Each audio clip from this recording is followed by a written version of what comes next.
Chapitre 12. L'Éternel dit à Abraham, va-t'en de ton pays, de ta patrie et de la maison de ton père, dans le pays que je te montrerai.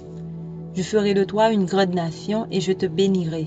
Je rendrai ton nom grand et tu seras une source de bénédiction. Je bénirai ceux qui te béniront et je maudirai ceux qui te maudiront. Et toutes les familles de la terre seront bénies en toi. Abraham partit comme l'Éternel le lui avait dit et Lot partit avec lui. Abraham était âgé de 75 ans lorsqu'il sortit de Charan. Abraham prit Saraï, sa femme, et Lot, fils de son frère, avec tous les biens qu'ils possédaient et les serviteurs qu'ils avaient acquis à Charan. Ils partirent pour aller dans le pays de Canaan, et ils arrivèrent au pays de Canaan. Abraham parcourut le pays jusqu'au lieu nommé Sichem, jusqu'aux chênes de Morée. Les Cananéens étaient alors dans le pays. L'Éternel apparut à Abraham et dit, je donnerai ce pays à ta postérité. Et Abraham bâtit là un autel à l'Éternel qui lui était apparu. Il se transporta de là vers la montagne, à l'orient de Béthel, et il dressa ses tentes. Ayant Béthel à l'occident et Haï à l'orient, il bâtit encore là un autel à l'Éternel, et il invoqua le nom de l'Éternel. Abraham continua ses marches en s'avançant vers le midi. Il y eut une famine dans le pays, et Abraham descendit en Égypte pour y séjourner, car la famine était grande dans le pays. Comme il était prêt d'entrer en Égypte, il dit à Saraï, sa femme, « Voici, je sais que tu es une femme belle de figure. Quand les Égyptiens te verront, ils diront, « C'est sa femme », et ils me tueront et te laisseront la vie. Dis, je te prie que tu es ma sœur, afin que je sois bien traité à cause de toi et que mon âme vive grâce à toi. » Lorsque Abraham fut arrivé en Égypte, les Égyptiens virent que la femme était fort belle. Les grands de Pharaon la virent aussi et la vantèrent à Pharaon. Et la femme fut emmenée dans la maison de Pharaon. Il traita bien Abraham à cause d'elle, et Abraham reçut des brebis, des bœufs, des ânes, des serviteurs et des servantes, des ânesses et des chameaux. Mais l'Éternel frappa de grandes plaies Pharaon et sa maison à cause de Saraï, femme d'Abraham. Alors Pharaon appela Abraham et dit, « Qu'est-ce que tu m'as fait? Pourquoi ne m'as-tu pas déclaré que c'est ta femme? Pourquoi as-tu dit c'est ma sœur? Aussi l'ai-je prise pour ma femme? Maintenant voici ta femme, prends-la et va-t'en. » Et Pharaon donna l'ordre à ses gens de les renvoyer, lui et sa femme, avec tout ce qui lui appartenait. Chapitre 13. Abraham remonta d'Égypte vers le midi, lui, sa femme, et tout ce qui lui appartenait, et Lot avec lui. Abraham était très riche en troupeaux, en argent et en or. Il dirigea ses marches du midi jusqu'à Béthel, jusqu'au lieu où était sa tente au commencement entre Béthel et Haï, au lieu où était l'autel qu'il avait fait précédemment. Et là, Abraham invoqua le nom de l'Éternel. Lot qui voyageait avec Abraham avait aussi des brebis, des bœufs et des tentes. Et la contrée était insuffisante pour qu'ils demeurassent ensemble, car leurs biens étaient si considérables qu'ils ne pouvaient demeurer ensemble. Il y eut querelle entre les bergers des troupeaux d'Abraham et les bergers des troupeaux de Lot. Les Cananéens et les Phéréziens habitaient alors dans le pays. Abraham dit à Lot, « Qu'il n'y ait point, je t'en prie, de dispute entre moi et toi, ni entre mes bergers et tes bergers, car nous sommes frères. Tout le pays n'est-il pas devant toi? Sépare-toi donc de moi. Si tu vas à gauche, j'irai à droite. Si tu vas à droite, j'irai à gauche. » Lot leva les yeux et vit toute la plaine du Jourdain qui était entièrement arrosée. Avant que l'Éternel eût détruit Sodome et Gomorrhe, c'était jusqu'à Tsoar, comme un jardin de l'Éternel, comme le pays d'Égypte. Lot choisit pour lui toute la plaine du Jourdain, et il s'avança vers l'Orient. C'est ainsi qu'ils se séparèrent l'un de l'autre. Abraham habita dans le pays de Canaan, et Lot habita dans les villes de la plaine et dressa ses tentes jusqu'à Sodome. Les gens de Sodome étaient méchants et de grands pécheurs contre l'Éternel. L'Éternel dit à Abraham, après que Lot se fut séparé de lui, « Lève les yeux, et du lieu où tu regardes vers le nord et le midi, vers l'Orient et l'Occident, car tout le pays que tu vois, je le donnerai à toi et à ta postérité pour toujours. Je rendrai ta postérité comme la poussière de la terre, en sorte que si quelqu'un peut compter la poussière de la terre, ta postérité aussi sera comptée. Lève-toi, parcours le pays dans sa longueur et dans sa largeur, car je te le donnerai. » Abraham leva ses tentes et vint habiter parmi les chênes de Mamré, qui sont près d'Hébron, et il bâtit là un autel à l'Éternel. Chapitre 14. Dans le temps d'Amraphel, roi de Shnéar, d'Archok, roi d'Élassar, de Kédorlaomer, roi d'Élam, et de Tidéal, roi de Gojim. Il arriva qu'ils firent la guerre à Béra, roi de Sodome, à Birsha, roi de Gomorre, et Shineab, roi d'Adma, à Shemuéber, roi de Tseboïm, et roi de Béla, qui est Tsoar. Ces derniers s'assemblèrent tous dans la vallée de Siddim, qui est la mer Salée. Pendant 12 ans, ils avaient été soumis à Kédor Laomer. Et la 13e année, ils s'étaient révoltés.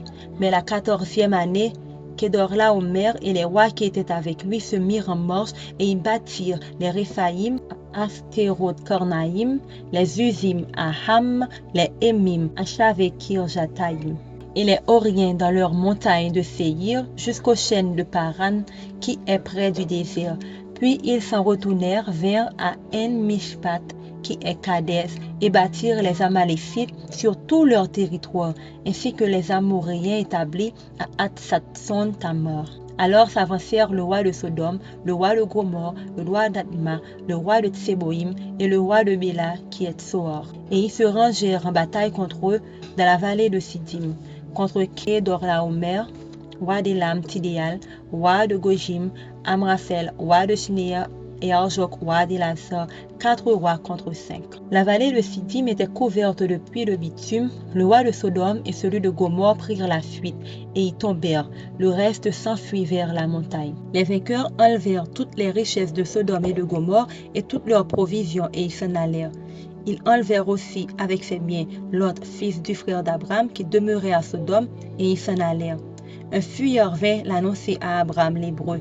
Celui-ci habitait parmi les chaînes de Mamré l'Amoréen, frère d'Escol et frère d'Aner qui avait fait alliance avec Abraham. Dès qu'Abraham eut appris que son frère avait été fait prisonnier, il arma 318 de ses plus braves serviteurs nés dans sa maison et il poursuivit les rois jusqu'à Dan. Il divisa sa troupe pour les attaquer de nuit, lui et ses serviteurs. Il les battit et les poursuivit jusqu'à Shoba, qui est à la gauche de Damas. Il ramena toutes les richesses, il ramena aussi Lot, son frère, avec ses biens, ainsi que les femmes et le peuple. Après qu'Abraham fut revenu vainqueur de Kédorlaomer et des rois qui étaient avec lui, le roi de Sodome sortit à sa rencontre dans la vallée de Chavé, qui est la vallée du roi. Melchisédek, roi de Salem, fit apporter du pain et du vin. Il était sacrificateur du Dieu très haut. Il bénit Abraham et dit, béni soit Abraham par le Dieu très haut, maître du ciel et de la terre. Béni soit le Dieu très haut qui a livré tes ennemis entre tes mains, et Abraham lui donna la dîme de tout. Le roi de Sodome dit à Abraham, donne-moi les personnes et prends pour toi les richesses. Abraham répondit au roi de Sodome, je lève la main vers l'Éternel, le Dieu très haut, maître du ciel et de la terre. Je ne prendrai rien de tout ce qui est à toi, pas même un fil, ni un cordon de soulier, afin que tu ne dises pas, j'ai enrichi Abraham, rien pour moi. Seulement ce qu'ont mangé les jeunes gens et la part des hommes qui ont marché avec moi, Aner, Escol et Mamré, eux, ils prendront leur part. Chapitre 15.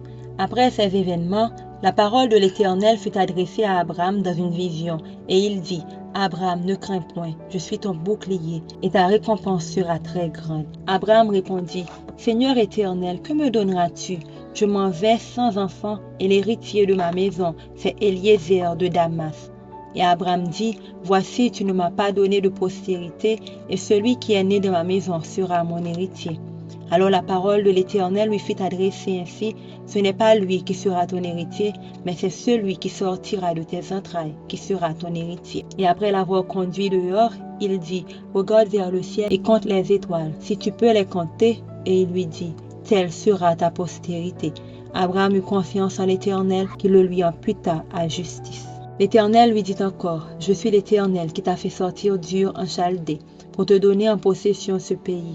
Abraham répondit, Seigneur Éternel, à quoi connaîtrai-je que je le posséderai? Et l'Éternel lui dit, prends une génisse de 3 ans, une chèvre de 3 ans, un bélier de 3 ans, une tourterelle et une jeune colombe. Abraham prit tous ces animaux, les coupa par le milieu, et mit chaque morceau l'un vis-à-vis de l'autre, mais il ne partagea point les oiseaux. Les oiseaux de proie s'abattirent sur les cadavres, et Abraham les chassa. Au coucher du soleil, un profond sommeil tomba sur Abraham, et voici, une frayeur et une grande obscurité vinrent l'assaillir. Et l'Éternel dit à Abraham, sache que tes descendants seront étrangers dans un pays qui ne sera point à eux, et ils seront asservis, et on les opprimera pendant 400 ans. Mais je jugerai les nations à laquelle ils seront asservis et ils sortiront ensuite avec de grandes richesses. Toi, tu iras en paix vers tes pères, tu seras enterré après une heureuse vieillesse. À la 4e génération, ils reviendront ici, car l'iniquité des Amoréens n'est pas encore à son comble. Quand le soleil fut couché, il y eut une obscurité profonde, et voici ce fut une fournaise fumante, et des flammes passèrent entre les animaux partagés. En ce jour-là, l'Éternel fit alliance avec Abraham et dit, je donne ce pays à ta postérité, depuis le fleuve d'Égypte jusqu'au grand fleuve, au fleuve d'Euphrate. Le pays des Kéniens, des Kéniviens, des Cadmoniens, des Éphiens, des Phéréziens, des Raphaïm, des Amoréens, des Cananéens, des Girgasiens et des Jébusiens. Psaume 148. Louez l'Éternel. Louez l'Éternel du haut des cieux. Louez-le dans les lieux élevés. Louez-le, vous tous ses anges. Louez-le, vous toutes ses armées. Louez-le, soleil et lune. Louez-le, vous toutes étoiles lumineuses. Louez-le, cieux des cieux. Et vous, ô qui êtes au-dessus des cieux, qui louent le nom de l'Éternel, car il a commandé et ils ont été créés. Il les a affermis pour toujours et à perpétuité. Il a donné des lois et il ne les violera point.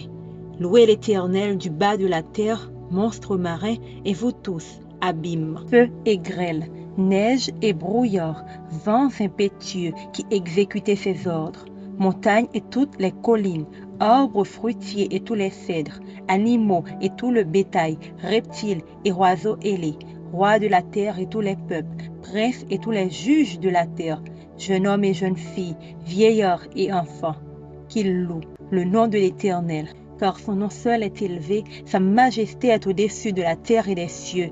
Il a relevé la force de son peuple, sujet de louange pour tous ses fidèles, pour les enfants d'Israël, du peuple qui est près de lui. Louez l'Éternel.